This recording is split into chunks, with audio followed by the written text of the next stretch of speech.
bless you, and thank you for joining us. I'm Minister Billy Burton, and welcome to the 11th year anniversary of Sunday School Insights, which began as This Week in the Bible. This audio teaching series is an evangelistic tool brought to you by Inspirational Minutes Ministries International, Advocatus Ecclesiae Publishing, and Ministry Outpost. We hope and pray that these lessons will reach those who, for whatever the reason, either can't or won't come to a Bible study, a Sunday school class, or a traditional church service. Subscribe to our channel here on YouTube and then follow us on Facebook, where you can read your Bible lessons faithfully each week. Our Facebook link is conveniently posted below. Our background music, Worlds Away, is provided by the artistic genius of J Man at www.ourmusicbox.com. Again, we thank you for joining us, and Sunday School Insights begins now.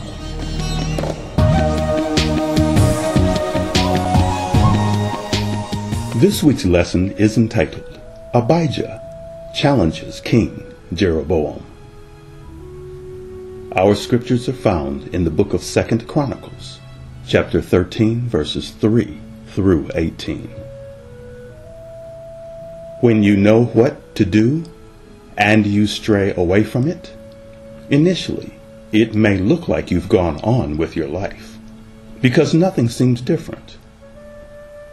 It appears as though everything is still good, but just give it a little time. Sooner or later, the voice of warning will call you into correction. And if your pride causes you to turn a deaf ear and refuse, you may very well find yourself in a civil war, fighting against the very kingdom and God that you initially said you represent. It would be easier and smarter to take heed to the warning and to correct the mistake. But the demon spirits that you have invited in have influenced those who now worship them to fight for what they once knew was wrong.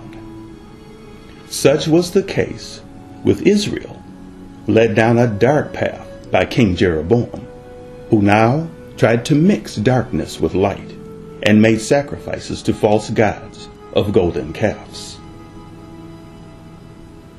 Abijah, the fourth king of the house of David, second king of Judah, grandson of Solomon, was on the Lord's side. A civil war is a fight between citizens of the same country or nation, due to a disagreement, usually about how things should be done. King Rehoboam, Solomon's son, who was king before Abijah, didn't handle the economic complaints of the northern kingdom well. So this caused a split and great tension between what was now two kingdoms. Taxes and free labor can be a big problem. After many years of coexisting, but fighting on and off over their differences, it was King Abijah who now spoke the truth and challenged King Jeroboam to stop his idol worship, remember the covenant promises of God, and to return to the Lord's side.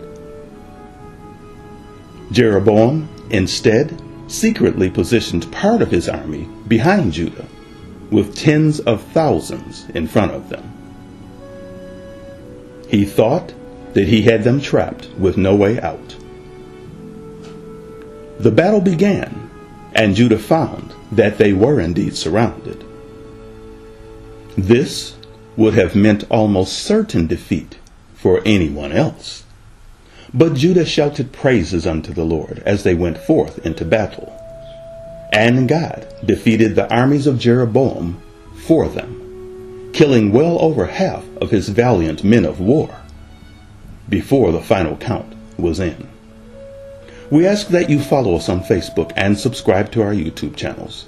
Please make sure to give some devotional time to our new teaching series called Understanding the Tithe. Come back and join us here again next week, God willing, for another lesson of Sunday School Insights. Our background music, You On My Mind, was composed and performed by J. Mann at www.ourmusicbox.com. God bless you.